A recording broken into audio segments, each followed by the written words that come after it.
کچھ لوگ حالت روزہ میں گانے، فلمیں، ڈرامے وغیرہ کا استعمال کرتی ہیں کہ چاہیے کہ ان کو قرآن کی تلاوت کریں یا ذکر اللہ، استغفار، ان کے بارے میں تھوڑا یہ عمل زور ہے. جو حدیث میں نے آپ کو سنائی، قول زور اور عمل زور دونوں روزے کی حالت میں حرام ہے.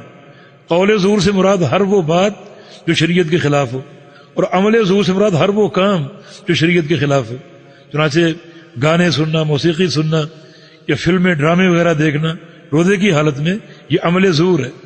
روزہ آپ کا ہو جائے گا لیکن ثواب بالکل نہیں ملے گا. چنانچہ احادیث میں ثواب کی نفی کہ اس کو اس کے بھوک اور پیاس کی تکلیف کے سوا کچھ حاصل نہیں ہوگا. اور روزہ ایک منفرد عبادت ہے جو سال میں ایک بار آتی، اور بڑے اس کے فضائل ہیں. تو اگر ہم اس کا اہتمام نہ کریں اور اپنی روٹین تبدیل نہ کریں تو کوئی فائدہ نہیں.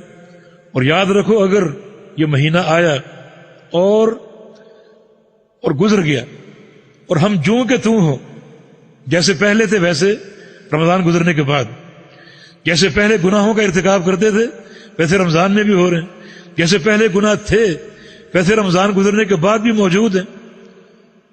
تو نبی علیہ السلام کی ایک حدیث وعید کے طور پر موجود ہے. جبریل امین نے ایک بددعا کی تھی اور آپ نے آمین کہی تھی، بعد لمن ادرک رمضان فلم یغفر لہ.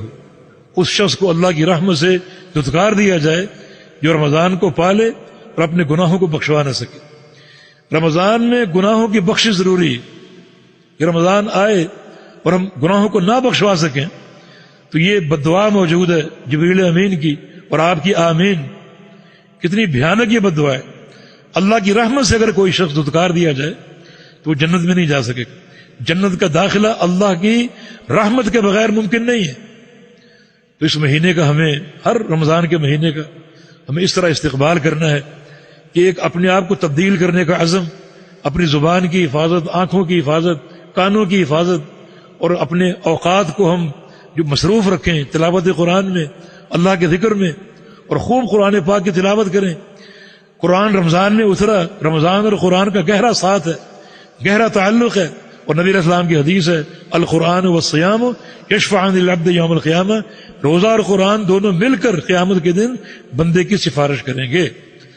لیکن کب کریں گے؟ آپ ان کو ملا کر رکھیں تو صحیح نا.